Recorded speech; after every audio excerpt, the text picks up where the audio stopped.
Bueno, seguimos en esta segunda parte del programa número 213 de Batalla Cultural de esta tercera temporada.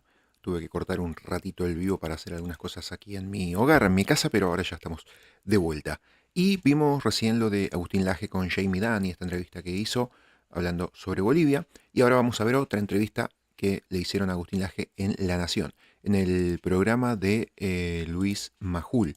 Recordemos que ya vimos una entrevista de Agustín Laje en La Nación, pero también dio otra, en este caso presencial, con Luis Majul, que vamos a ver ahora en estos momentos. No, a ver, a mí me sorprende hasta qué punto se perdió el dominio del relato ideológico por parte de estos sectores. Dominio del relato ideológico. Ellos avanzaban ciertas ideologías, como el feminismo, que fue dominante durante varios años, y que es una ideología que ni ellos ahora ponen en práctica.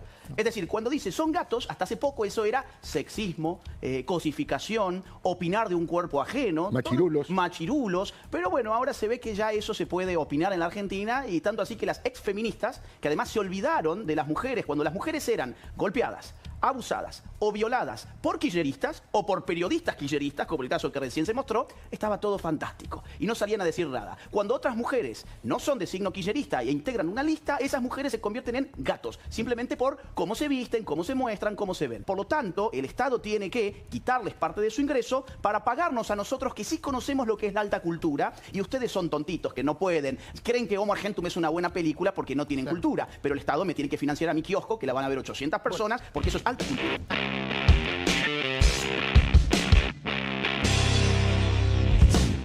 Define sus Por eso concejales. es tan importante, no solamente si el gobierno quiere ganar, si el oficialismo quiere ganar, para la sociedad, que no quiere que vuelva al kirchnerismo, que comprenda que el 7 de septiembre hay un desafío muy importante. Seguro. Y con la apatía que hay, la concurrencia y la asistencia va a ser determinante, ¿no, Agustín Laje? ¿Ustedes lo tienen claro eso? Bueno, te considero una persona que apoya al gobierno, obviamente, ¿no? Sí, sí, claramente.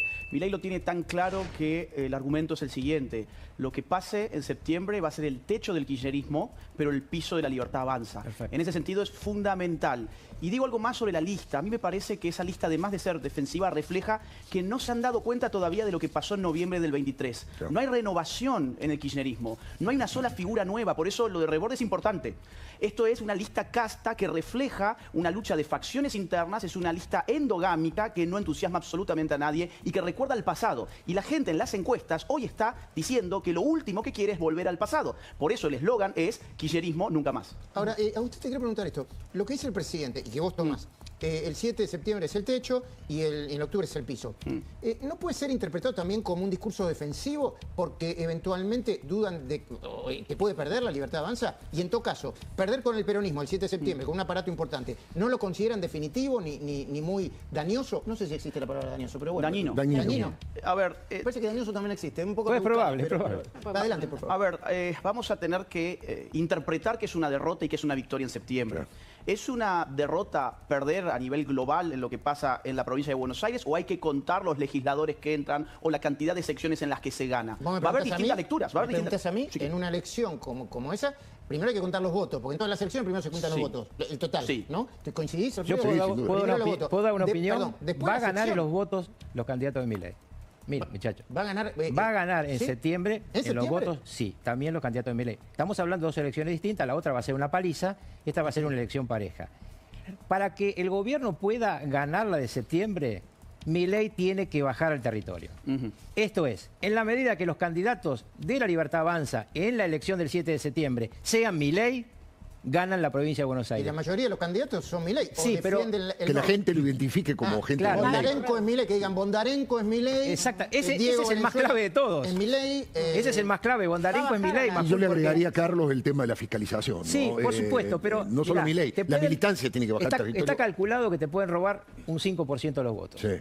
Obviamente. Es un montón. Sí, sí, es un montón. Pero claro. Está bien, yo no digo... Se ve naturalmente. Perdón, no, pero... Argentina- Te chorean millones, plum. Luis, confesá que te lo dije por primera vez acá, todo No, lo que sí, había. sí, Entonces yo lo que digo me es... sorprende la naturalización. No, de que te porque- chorean, ¿viste? bueno, pero porque vos Va un tenés que fiscal, ganar- va un fiscal, los mira, los amenaza a un colegio entero y te le da miedo a la gente y se afana. Pero, Y Luis- me dijeron que estaban vendiendo, que estaban ofreciendo, no sé si, colegios enteros. Decía, yo te garantizo un colegio que no me da tanta guita. Bueno, pero vos, Mamita. yo quiero insistir, en lugar del ejército argentino, el comicio, las Sí. urnas y las camionetas donde guardás las boletas de reemplazo, Sí. la va a custodiar la policía de la provincia. Sí, bueno. ¿Y por qué digo lo de las camionetas? Porque mucha gente es muy humilde, Luis. Sí. Entonces le roban la boleta de la Libertad Avanza, va a votar la Libertad Avanza y no se anima a salir a decir no hay boleta. Porque hay que recordar Porque lo que marcan. Claro, hay que recordar que las boletas son de los partidos, no hay boleta única como en octubre. Pero ¿cómo hay que leerla? ¿Cómo crees que vos que hay que leer la elección en No, octubre? a ver, yo quiero sumar algo a esto Dale. que es la naturalización de la roña política. A esto le llamamos el aparato. Fíjate los eufemismos que utilizamos. A esto cuando decimos, si la gente no va a votar en septiembre, van a ganar los aparatos. Y la gente se imagina un aparato. No, significa roña, significa todo lo que estamos hablando, significa llevar a cuestas como si fuesen ovejas a gente acarreada para votar en un Bicicleta, sentido. plan platita, Exactamente. A ver, mira, yo te digo, mirando un poco encuestas, algunas serias como las de proyecciones, veo que la cosa está muy, muy cerca, hay casi un empate técnico. ¿Ah, sí? Está muy cerca y quiénes son sin las que Milei proyecciones? todavía, estas encuestas han sido hechas sin que Milei todavía se haya involucrado con la campaña. Sí. O sea, la Libertad Avanza tiene margen para seguir creciendo. El presidente Milei creo que dice que está abierto, que está abierto. No sé si lo dice porque es bilardista, porque no, No, se quiere él es prudente. pero porque es prudente y yo coincido como casi siempre con este joven que es una lista muy astuto. El presidente, primero, no tiene por qué avanzar un paso más de lo que avanzan los demás. Por eso son presidentes. Segundo, tengan en cuenta mucho que en la quinta sección va a ganar por mucha diferencia Libertad Avanza y en la primera también. Montenegro. Claro, exactamente. Porque Y en la además primera es Diego Valenzuela. porque no solamente Ok. está Montenegro del lado de Milei, está Raberta del lado del kirchnerismo, muchachos. Bueno, Aporta un pero- dato, sí, el rápidamente, gobierno, dale. 4 secciones, 13 senadores es lo que sostienen que estaría siendo una muy buena elección. 4 secciones, 13. Lo que pasa es que no es lo mismo una sección que otra. Pero de nuevo, lo que no hay del otro lado, por primera vez digo, porque yo, el peronismo, yo si algo le tengo que reconocer, siempre tuvo una narrativa, un discurso, aún cuando le ganaron a Macri, que también era mucho rechazo, pero tenían algo que convencía a una buena parte de la sociedad. Sí. Hoy la tienen Ofelia Fernández diciéndole a muchas candidatas, gato, habló de gaterío, mira. Por un lado pensaba en estos tipos que han sido quienes más impugnaron en su momento mi paso por la legislatura, por cuestiones de mérito, recorrido, edad o lo que sea, y ahora es un gaterío totalmente arbitrario y no pasa nada, digamos, ¿no? Y a mí eso me da un poco de risa. Me gustaría unas disculpas que me pida alguien. Perdón, eso no es sororo decir gaterío. Yo voy a decir algo primero sobre Ofelia Fernández. Siempre me pareció una persona inteligente. Después no sé si va a laburar o no, porque le pegaban, qué sé yo. Yo no estuve contando los días que iba a trabajar.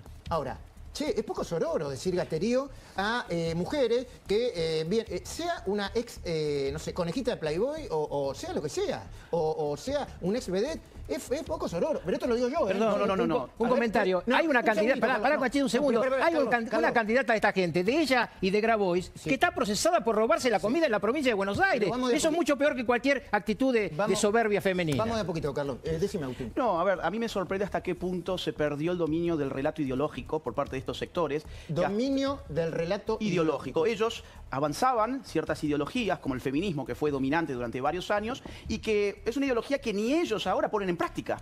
Es decir, cuando dice son gatos, hasta hace poco eso era sexismo, cosificación, opinar de un cuerpo ajeno. Machirulos. Machirulos. Pero bueno, ahora se ve que ya eso se puede opinar en la Argentina, y tanto así que las exfeministas, que además se olvidaron de las mujeres, cuando las mujeres eran golpeadas, abusadas o violadas por kirchneristas o por periodistas kirchneristas, como el caso que recién se mostró, estaba todo fantástico y no salían a decir nada. Cuando otras mujeres no son de signo kirchnerista e integran una lista, esas mujeres se convierten en gatos, simplemente por cómo se visten, cómo se muestran, cómo se ven. No, y después está la realidad, ¿no? Ahora Luis Gasulla le va a mostrar la realidad que es en La Matanza. Más allá de lo que dicen. La Matanza hoy, no la Matanza hace 20 años. Pero quería preguntar a Agustín Laje, porque no tuve oportunidad de hacerlo. ¿Viste Homo Argentum? La fui a ver, especialmente porque sabía que en la prensa me podían preguntar. Hacía rato que no iba al cine. Sí. Contame. Bueno, es una buena película, divertida, su objetivo es entretener y sacar risas.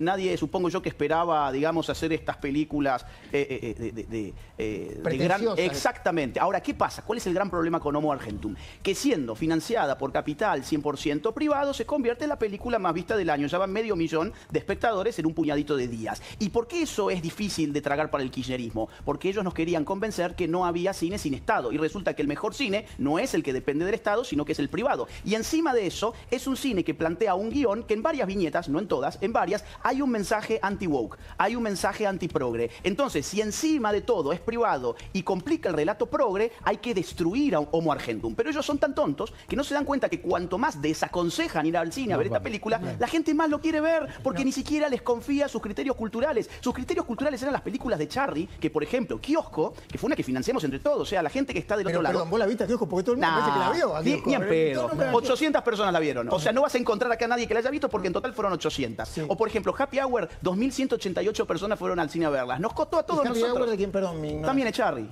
También Echarri, que fue el que después dijo que el Estado tenía que estar financiando el cine porque si no la cultura argentina iba a ser paupérrima. Porque ellos inventan el mito de la élite cultural, que es el siguiente. Ustedes son tan tontos que, siendo libres de elegir cultura, van a elegir productos de baja calidad. Por lo tanto, el Estado tiene que quitarles parte de su ingreso para pagarnos a nosotros que sí conocemos lo que es la alta cultura. Y ustedes son tontitos, que no pueden. Creen que Homo Argentum es una buena película porque no tienen cultura. Pero el Estado me tiene que financiar a mi kiosco, que la van a ver 800 personas, porque eso es alta cultura. A mí me sorprendió, me sorprendió por algunas cosas que dijo vinculada con la película, a pesar de que es amiga, se siente amiga de Guillermo Francella, yo supongo que son amigos si se quieren. Florencia Peña, escuchémosla. Yo he hecho muchas cosas muy hermosas que no ha ido nadie. Y he hecho cosas muy horribles que ha ido mucha gente. Entonces, no tiene nada que ver una cosa con la otra. No podemos dividir de quiénes somos como sociedad a la cultura. La cultura sigue siendo una parte esencial del ser humano. Y en países como los nuestros, con tanta desigualdad, con tanta necesidad de encontrar un rumbo, el arte te sana y te salva. Y eso es un estado presente. ¿Por qué te reís, Agustín? Porque la gente que pasa hambre no tiene ganas de pagarles la cultura a estos impresentables. La gente pasa hambre. No hay ningún derecho a ir a sacarle el fruto de su trabajo a una persona que no tiene ganas de pagarle la entrada ni a las obras de teatro ni a los cines de esta gente. Ahora vamos a otra realidad, pero no es ficción esto es realidad. Esta realidad se llama La Matanza. Y es La Matanza en el día de hoy, entiendo. Es La Matanza en las últimas horas. No, Luis Gasulla, es vivir en La Matanza. Vivir en La Matanza, Luis, un verdadero caos, un problema, y más cuando llueve. Esta es una cantidad de videos que nos fue mandando una vecina con una situación que te va a indignar, que va a indignar a todos. Un pequeño drama con un niño como protagonista, pero tiene varios pasos, no me quiero adelantar al final. Mirá esta historia. Mirá lo que cuenta esta vecina de Villa Celina, donde estuvo Javier Milei lanzando su campaña. En la foto, ahí sale en Villa Celina. En Avelina Díaz y General Paz. Te diría a 100 metros de la ciudad de Buenos Aires, donde arranca La Matanza, Villa Celina, la localidad que más creció en los últimos 10 años, 200.000 personas, y por eso pasan estas cosas. Ahora vas a ver por qué. Mirá lo que cuenta la vecina. Siento la mugre, el barro, después cuando baja el agua queda todo el barro. Y bueno, acá está la entrada del barrio. Un río, como siempre. Nunca hubo soluciones.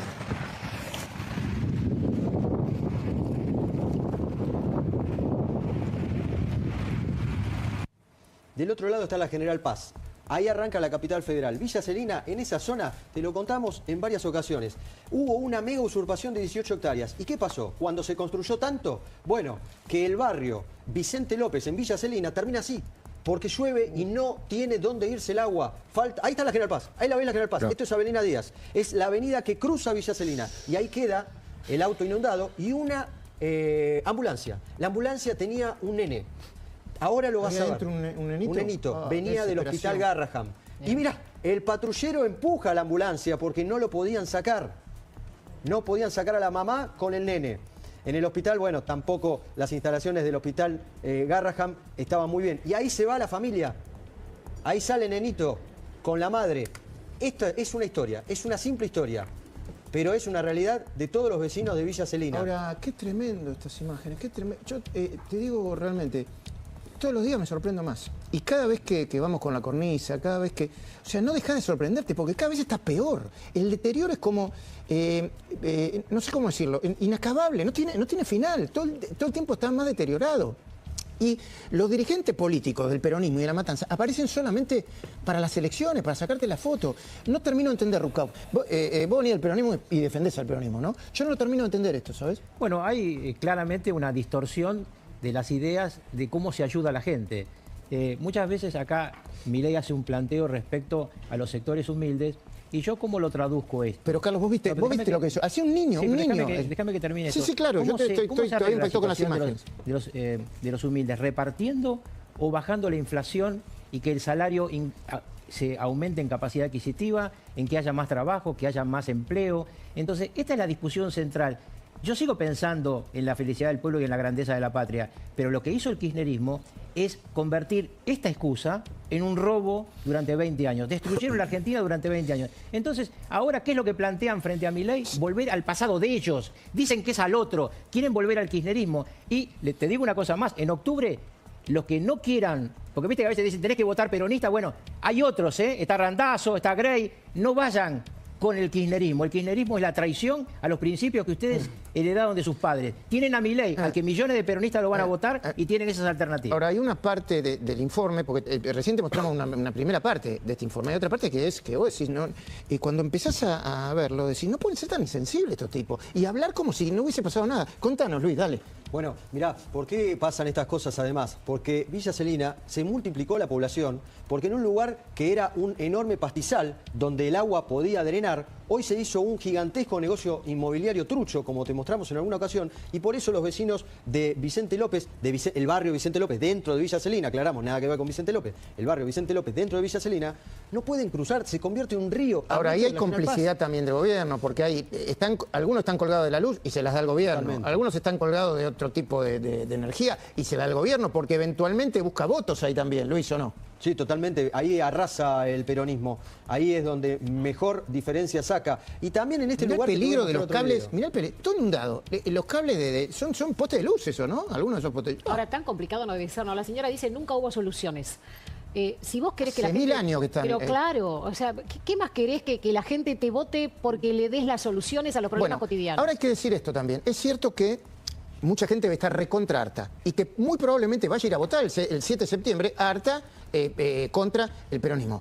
Pero también es cierto que entre esa gente debe haber quien dice, che, está bajando la inflación, puedo comprar lo mismo que el mes pasado, pero no me alcanza todavía la guita, ¿no? Hay también, y esos votos los capta el peronismo, digo yo, Alfredo, ¿no? Es muy triste, pero es cierto que el peronismo todavía conserva, y sobre todo en la tercera sección, un poderío electoral muy grande. Son una multiplicidad de razones, el clientelismo sigue funcionando, el punterismo sigue funcionando, todo lo que tiene que ver con los planes sociales, todo lo que tiene que ver con una cultura que viene desde hace tiempo, y hay cierto temor de un sector social de bajo nivel educativo que la pelea todos los días de que si no vota el peronismo la cosa sea peor todavía. Claro. Ese discurso todavía no ha logrado quebrar. El otro día diciéndole a la gente, yo critico a esa gente, no a los que los votan. Sí, claro, bueno, diferencia. ¿Y qué tenés para completar, Luis? Tercera sección electoral, nos vamos a Almirante Brown, una obra de hace poquito. Mirá cómo terminó, la hizo la provincia de Buenos Aires, un paso a nivel. Lo inauguraron hace 3 meses.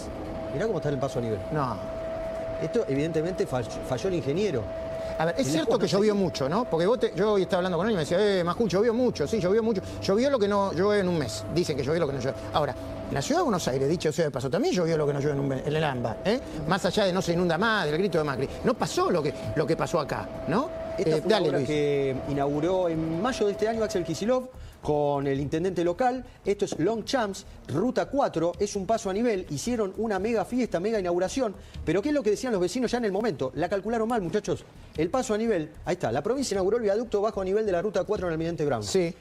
Iban a pasan 120.000 vehículos. Es buenísima la obra. Ahora, cuando llueve, eso es una pileta. Mira el párrafo, ¿no? La obra fue reactivada luego de quedar paralizada por el gobierno nacional. O sea, bueno... todo el tiempo... Sí, el apero Milei, ¿no? Claro. Vamos a frenar a Milei. Ahora, fecha, está bien. 6 de mayo. Agustín, ustedes que discuten ideas, ¿cómo llegan al conurbano? Si Milei llega al conurbano, ¿convence a muchos peronistas de que esto no se aguanta más ya? Aquí hay algo que es contraintuitivo en la ciencia política y es lo siguiente. ¿Cómo contraintuitivo? Contraintuitivo, es decir, uno podría creer que cuanto peor está la gente, más ánimos tiene la gente de rebelarse. Pero es al revés. Los teóricos de la revolución han descubierto desde el siglo XVIII hasta hoy que la mejor forma para someter a un pueblo es hundirlo cada vez más. En el momento en que ese pueblo empieza a mejorar su situación, es ahí cuando estalla la rebelión. Eso explica por qué esta gente vive en la más absoluta miseria, no tienen cloacas, se les inundan las calles, apenas si pueden comer y sin embargo votan lo mismo. Eso es totalmente lógico desde la teoría política moderna. No todos. Eso es lo que tenés que hacer. No todos. No todos. Los vecinos de Villa Celina que nos mandan los videos están recalientes con Espinosa, no quieren saber nada con Axel Kicillof, pero tampoco son...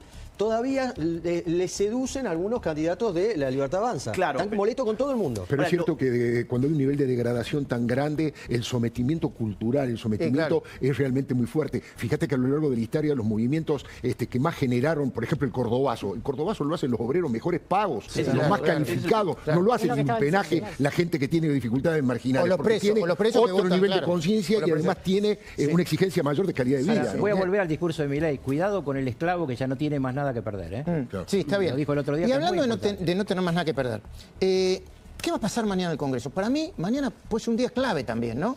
¿Qué se dice en La Rosada sobre lo que puede pasar en el Congreso mañana, Mariel? Bueno, siguen las negociaciones a esta hora. De hecho, vos contaste que hay una reunión en este momento con...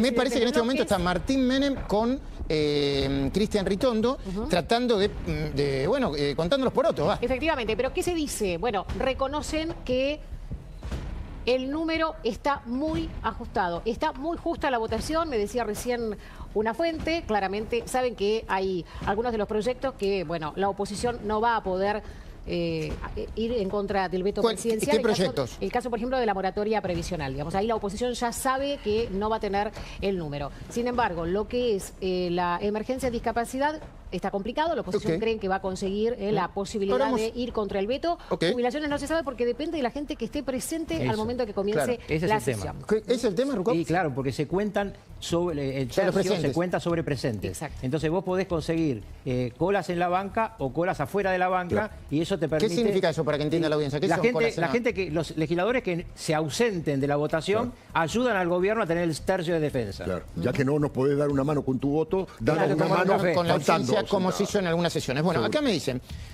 una altísima fuente, ¿no?, que negocia mano a mano. Estoy convenciendo a los propios. El cierre de listas dejó muchos heridos. Por ejemplo, con los santafesinos, de Patricia Bullrich. ¿Qué dicen cerca de Martín Menem? Está muy finito todo, muy y finito. además tenés, por ejemplo, digo, Vidal, es importante saber qué va a hacer. Pongo Vidal como otro. Bueno, Vidal se anotó en LinkedIn, viste, dijo, yo me voy a quedar sin trabajo. Yo ya se podría sentir liberada de cualquier compromiso partidario. Claro, porque además ella venía diciendo, yo no puedo convalidar que después de 20 meses no se le dé el aumento a los jubilados. Es muy interesante, por ejemplo, cómo se votó en diputados la última vez, fue la Cámara de Origen y que lo aprobó, la emergencia en discapacidad. Los números, por favor. Esto, Cámara de Origen, diputado, emergencia en discapacidad, aprobado 141 votos a favor. 148, perdón. 71 en contra, 3 abstenciones. Con ese panorama, Rucauf, no alcanza el veto, ¿o no? No, depende cuántos estén presentes. Claro, otra vez. Bueno, ¿podemos revisar otras votaciones anteriores de leyes que se van a volver a discutir mañana en diputados? Moratoria previsional, aprobado, salió diputados también con 111 votos a favor, 100 en contra y 15 abstenciones. Ahí tenés la pared. Sí, el gobierno tiene ¿Qué es la pared? asegurado, digamos, que esto mañana no se hace, ¿no? Superan el tercio los del gobierno para frenar la insistencia por parte de las fuerzas opositoras. Y después opositoras. está, yo creo que la ley más importante desde el punto de vista del impacto fiscal, ¿no?, que sería los cambios en el sistema previsional. Tenemos los datos... sí, el aumento de las jubilaciones y el bono, ¿no? Yo no recuerdo cómo salió en diputados, pero también había salido... Y mañana, mientras esperamos la placa, tenés también ATN y la coparticipación del impuesto a los combustibles, que, digamos, el gobierno les hizo un par de propuestas, los gobernadores medio como que querían, pero bueno, después también del cierre de listas hay que ver qué es lo que ocurre. Estaban hablando para poder hacer una propuesta que puedan sostener y que no vaya camino al veto, ¿no? Ahora, que para el gobierno... Vamos a suponer, cuando estén las placas nos avisan, no hay problema. Vamos a suponer que mañana sea el presidente, ahí está, esto es jubilado, que es lo más importante, ¿no? La aprobó en su Cámara de Origen, el aumento del jubilado, creo que era el 7%, y después, bueno, era un impacto fiscal altísimo, con 142 votos a favor, 67 en contra y 19 abstenciones. Acá está la clave desde el punto de vista fiscal, Carlos. Por supuesto, acá y en lo que van a votar ahora, que es una locura total, el tema de impuestos a los combustibles y el tema de la coparticipación de los ATN. ¿Por qué es una locura total? Es un monto fabulosamente grande. Pero bueno, yo lo que quiero dejar claro, porque estamos siempre en la coyuntura, esto se acaba el 10 de diciembre. Con la nueva Cámara, el presidente va a tener pared en las dos cámaras y va a poder sacar DNU, va a poder vetar lo que quiera vetar. Esto es ahora. Ahora, efectivamente, tiene muy complicado este último tema y tiene muy complicado el tema de esta idea absurda de que las provincias deciden cómo se aplica el presupuesto nacional. Bueno, pero ahora está bien. Es cierto lo que vos podés decir, el 10 de diciembre va a ser otro país, va a ser también otra demanda de la sociedad. No hay que olvidarse de eso. Otra demanda distinta. Pero si mañana los portales y los diarios dicen Milei no pudo blindar su veto. Acá no hay ningún economista, pero la pregunta natural es... No, lo va a judicializar. Está bien. ¿Cómo sigue tiempo? Sí, pero es una derrota política. No, está bien. Es una derrota política. ¿Cómo reaccionan los mercados? Bien. Bueno, no, eso estamos hablando, no, porque las coyunturas, yo te digo lo que le dije el otro día a un inversor extranjero muy importante. Mire, ustedes apuesten a lo que quieran. En octubre el gobierno arrasa. Así que piensen cuándo les conviene entrar, Ok. antes o después. Entonces, yo Pero lo que como te no digo- nos podemos teletransportar hasta No, octubre, bueno, está bien, yo pero me voy a limitar. El tipo que mete plata quiere saber el Sí, mediano claro. y largo plazo, no Tenés solamente razón la en timba eso. de mañana. Pero yo En me- la timba de mañana, evidentemente, se perjudica el gobierno. Bueno, yo me voy a limitar a poner los votos que se necesitan para, en el caso de que vayan casi todos, ¿no? A ver, los votos que se necesitan para el veto. Mostrame, por favor. Los números para los vetos. El total de diputados es 257. Sí, en el caso de que asistan todos, Claro. la oposición necesita 171 votos para rechazar el veto y 86 diputados necesitaría Para el gobierno mantener- para mantener el veto. Agustín. Sí, a ver, acá hay un dato que es importante y es que de los 148 votos que recién mostrabas, hay 84 que renuevan banca. Es decir, 2/3 de esa gente tiene que ver de qué se va a disfrazar en octubre o qué va a pasar con su banca. En ese sentido, si el veto no se sostiene, La Libertad Avanza tendrá que volver a hacer un gran esfuerzo de comunicación política para explicar por qué esa gente está desesperada por llevarnos al pasado. Y lo que la Argentina quiere decir hoy es nunca más a lo que pasó en los últimos 20 años. Así que el costo político que van a pagar yo creo que va a ser importante, siempre y cuando la cosa se comunique bien, además de judicializarlo. Bueno, y hay acá un tema que es muy importante y que tiene que ver con las responsabilidades que se le están adjudicando a diferentes estamentos del Estado en el tema del fentanilo. Están empezando a aparecer en las encuestas mucha preocupación de la mayoría de la gente, ¿eh? En la última encuesta, Poliarquía, la gente está absolutamente enterada del tema. Hay como, no sé cuál es el nivel de conocimiento, pero altísimo, Muy, ¿no? muy alto, porque bueno, estamos Está la hablando vida de de un juego. centenar de muertos, ¿no? Exactamente. Y la información de último momento que nosotros dimos cuando empezó el programa, por eso es tan importante analizar esto, es que el presidente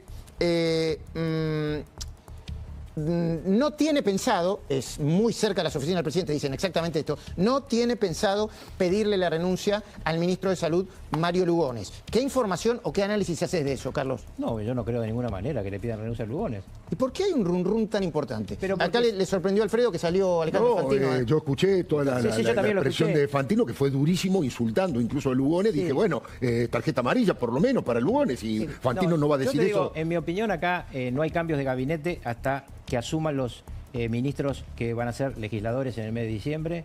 Ahí el presidente sí va a hacer una reorganización de gabinete con reformulaciones, pero no va a haber cambios antes. Y reformulaciones que hasta ahora, por lo que me dicen a mí, en el caso de Patricia Bullrich, ya le anticipó el presidente Patricia Bullrich que su sucesora va a ser Alejandra Olivas. Monte Oliva. Monte Oliva, Un segundo, que es parte de su equipo.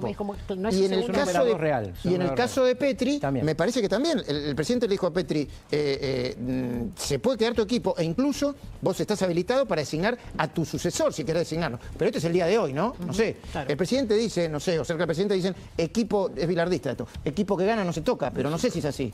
Mira, acá hay que destacar, me parece, la limpieza de La Libertad Avanza en cuanto a que no lleva figuras conocidas para después poner a otros. O sea, no hay candidaturas testimoniales.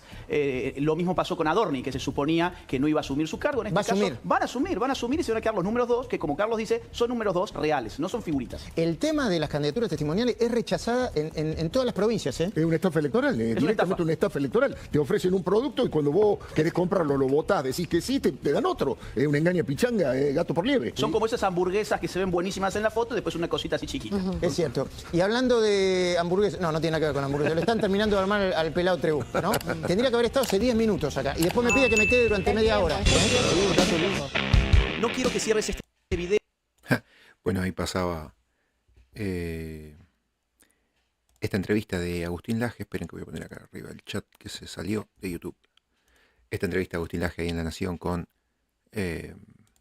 Luis Majul y con otros periodistas ahí de la mesa que dio hace unas horas nada más. Y el título es Agustín Laje domando kirchneristas en La Nación Más. El kirchnerismo perdió el relato, dice la miniatura. Bueno, muy interesante todo lo hablado allí en la charla, y hace unos minutos atrás vimos la entrevista, la charla de Agustín Laje en su canal con Jamie Dunn, que hablaron un poquito de lo sucedido en Bolivia en estos últimos días.